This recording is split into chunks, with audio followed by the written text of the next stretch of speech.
तुम सबका कल्याण हो।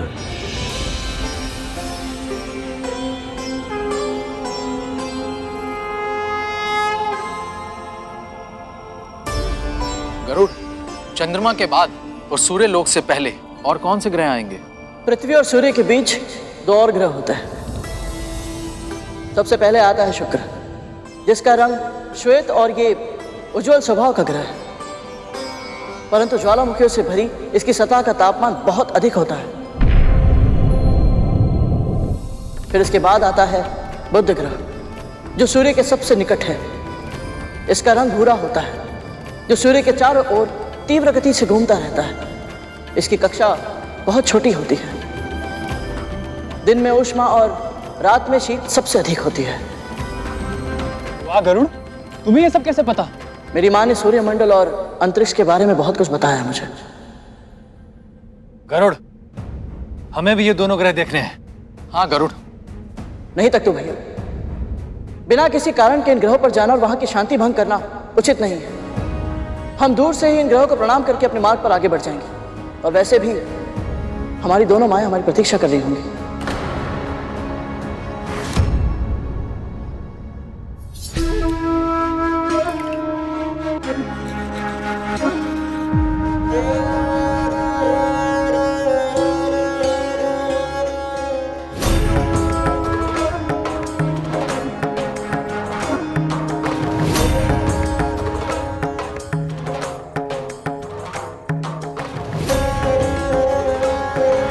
चंदन घिसने का कार्य परिश्रम का होता है, वो मैं कर लूंगी। तुम्हारे ये फूल से हाथ केवल प्रभु पर फूल चढ़ाने का कार्य करेंगे।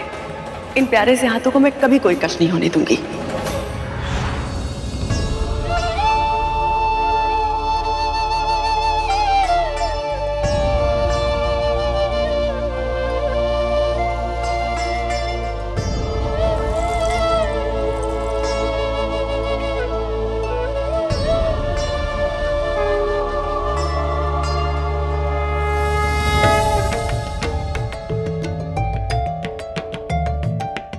हे प्रभु, मैं जानती हूँ कद्रू दीदी ने सदैव मेरे पुत्रों का आहित ही किया है। अरुण के साथ जो हुआ उसका दायित्व मेरा था, पर फिर भी वो जीवित है। मेरे दोनों पुत्र आज तक सुरक्षित हैं तो केवल आपकी कृपा दृष्टि के कारण। पर प्रभु, मैं अपना धर्म नहीं छोड़ूंगी, इसलिए मेरे गरुड़ के साथ साथ नागों पर भी अपना आशीष बनाए रखेगा। सभी को सुरक्षित रखेगा प्रभु।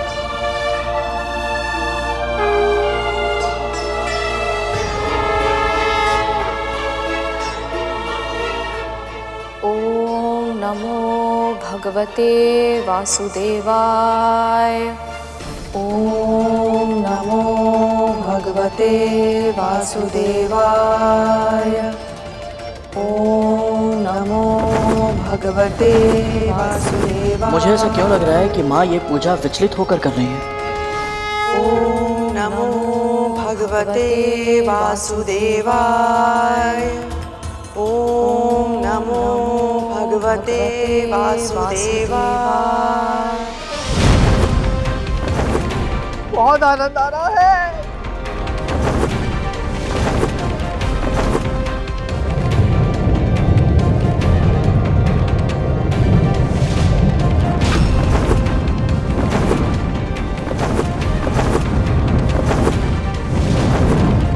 गरुड़, संभाल के।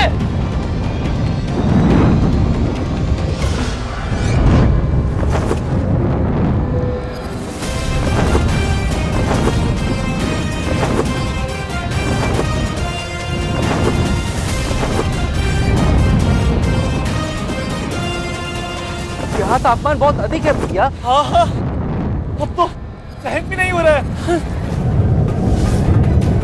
मुझे इनको सुरक्षित यहाँ से निकालना होगा।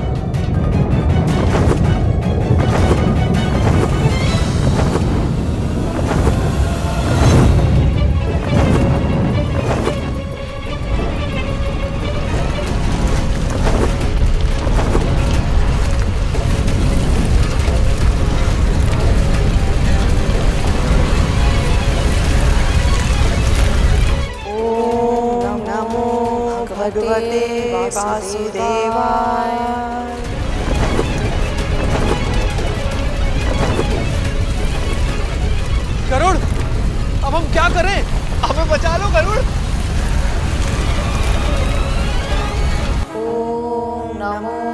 भगवते वासुदेवाय। ओम नमो भगवते वासुदेवाय। समय कम है, जो भी करना है शीघ्र ही करना होगा मुझे।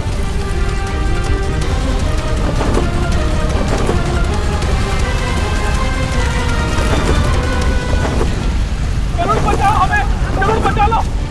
कैसी शक्ति है ये जो मुझे खींच रही है? मैं उड़ क्यों नहीं पा रहा हूँ?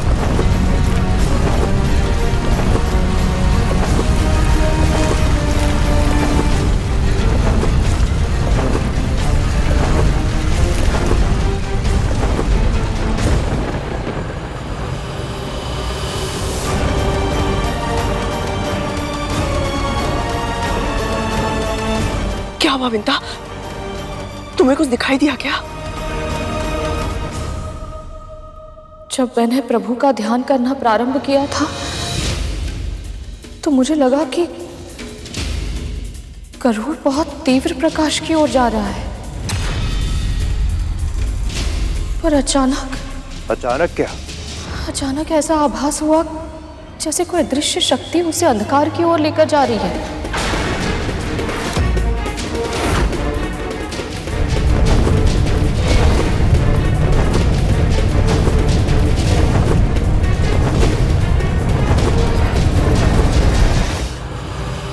ऐसा घनघोर अंधकार जिसमें सूर्य का प्रकाश भी खो जाता है।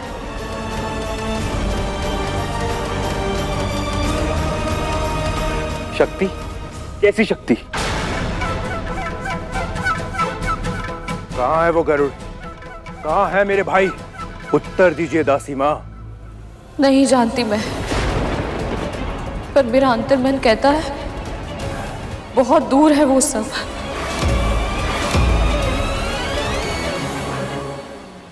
पृथ्वी से भी और सूर्यलोक से भी।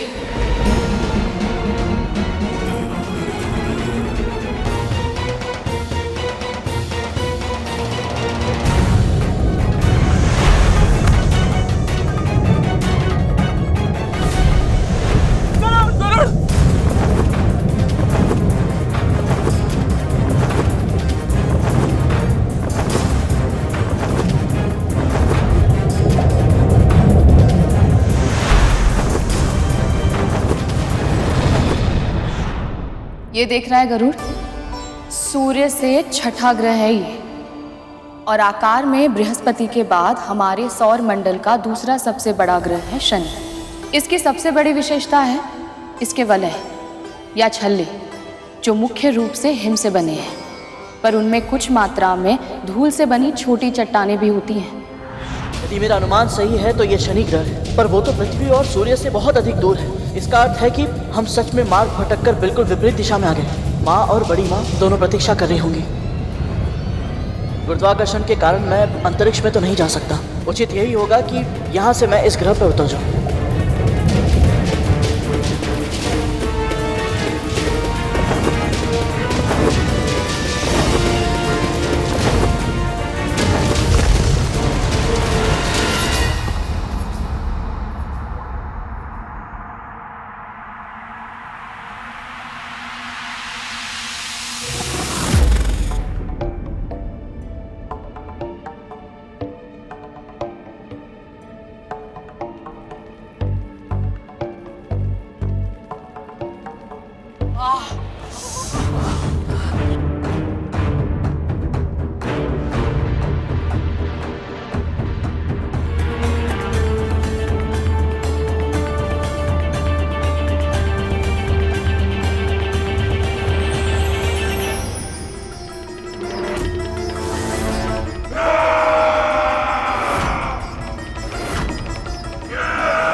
रुकिए, आप सबको चिंतित होने की कोई आवश्यकता नहीं है। हम आपको कोई हानि नहीं पहुंचाएंगे। आप सबको हमसे कोई संकट नहीं है।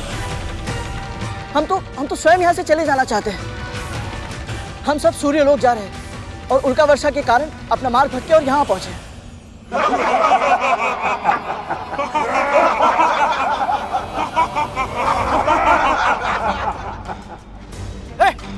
हंस क्यों रहे हो तुम? हमें मूर्ख समझा है क्या? कारण बताओ, नहीं तो फिर परिणाम के लिए तैयार हो जाओ। शनि ग्रह है ये, अपनी इच्छा से ना कोई यहाँ आता है और ना कोई जा पाता है। तुम सभी के कर्म तुम्हें यहाँ खींच कर लाए हैं, और जब तक इस ग्रह के स्वामी शनिदेव तुम्हें यहां से जाने की अनुमति नहीं देते, तुम सभी बंदी रहोगे।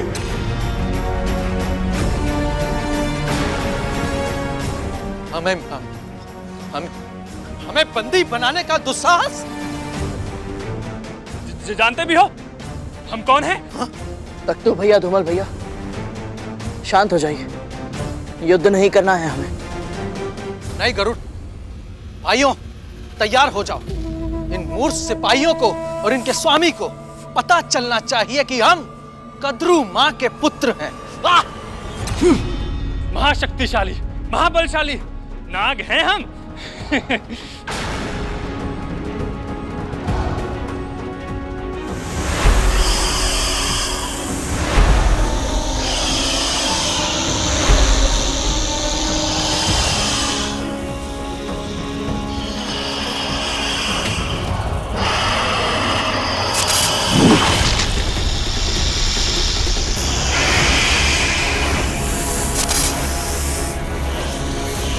मैं कहता हूं रुक जाइए। तख्तू भैया, धूमल भैया, रुकिए। युद्ध कोई उपाय नहीं है, मेरी बात मानिए। कोई भी कार्य करने से पहले हमें विचार अवश्य करना चाहिए। समझिए कि हम कहां हैं और किससे युद्ध करने जा रहे हैं। रुकिए, युद्ध कोई उपाय नहीं है, मैं आपसे विनती करता हूं।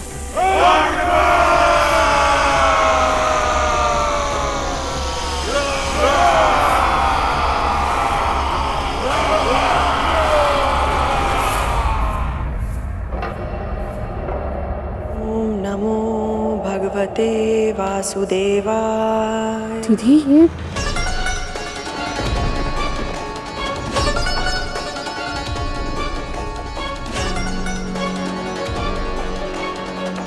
ये चावल के दाने अचानक से काले कैसे हो गए?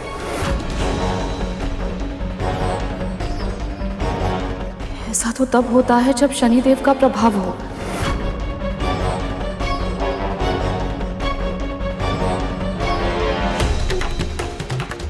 दीदी लगता है हमारे पुत्र अपना मार्ग भटक कर शनि ग्रह पर पहुंच गए हैं।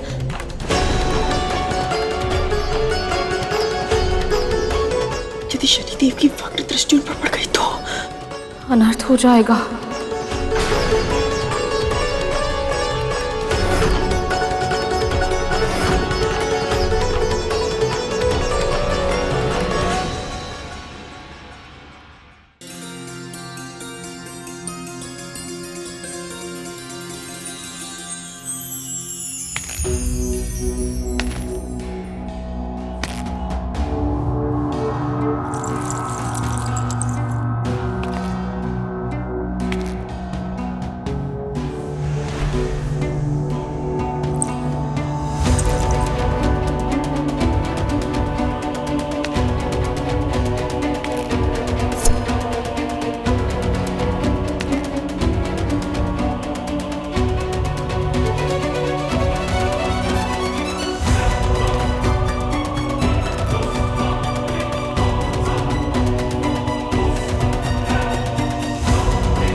आपकी कोई शत्रुता है मुझसे?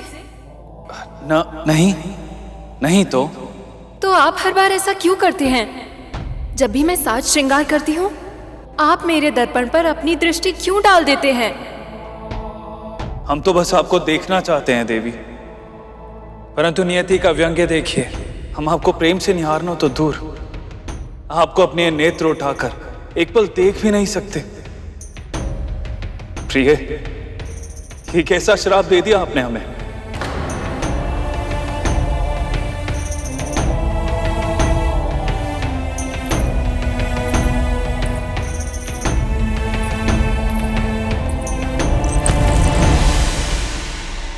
आप मुझे देखना चाहते हैं और मैं भी तो यही चाहती हूं ना स्वामी।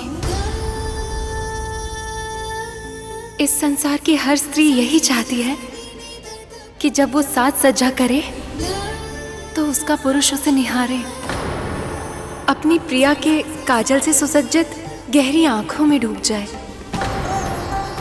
लाज स्वयं रंग बनकर उस स्त्री के गालों पर छा जाए, उसके अधरों की लाली चुंबन के माध्यम से उसके पुरुष के हृदय में सदा सदा के लिए अंकित हो जाए।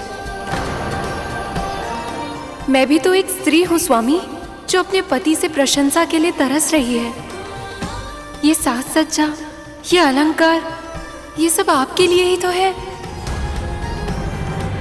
पर ये मेरे क्रोध और आपके कर्मों का फल ही है, जो हम अपनी छोटी सी इच्छा भी पूरी नहीं कर सकते। एक दूसरे की आंखों में एकटक देखते हुए प्रेम से निहार भी नहीं सकते। इस पूरे सृष्टि में ऐसा कोई नहीं है जो आपकी वक्र दृष्टि से भयभीत ना हुआ हो, स्वयं महादेव शिव शंकर भी। आपको स्मरण है ना कैसे उन्हें आपकी वक्र दृष्टि का प्रकोप सहना पड़ा था? प्रणाम महादेव।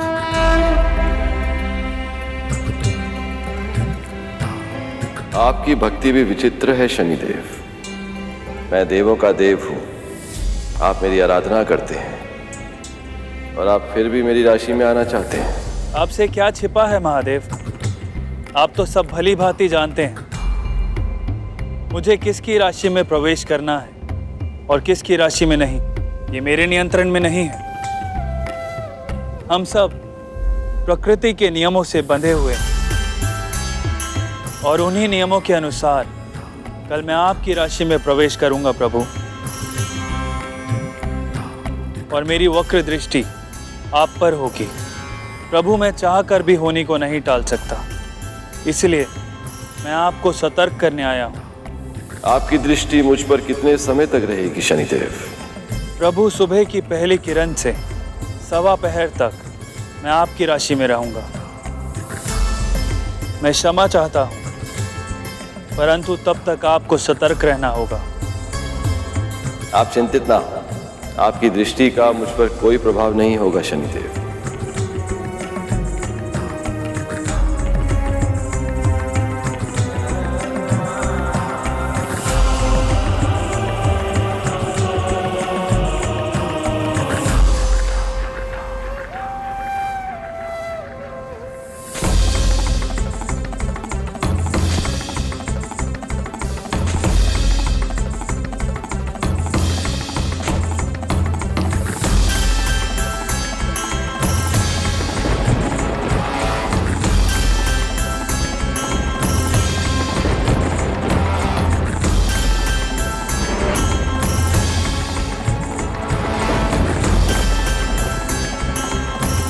इस विशाल वृक्ष का ये कोटल अवश्य ही मुझे संभालेगा।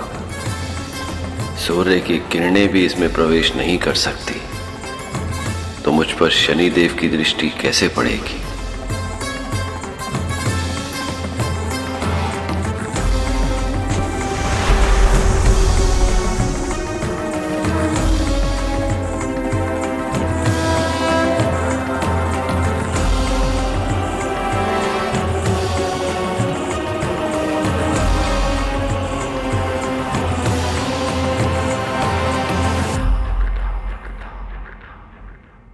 पक्षीराज गरुड़ के साहस भरे कारनामे देखने के लिए चैनल को सब्सक्राइब करें और साथ ही बेल आइकॉन दबाना न भूलें।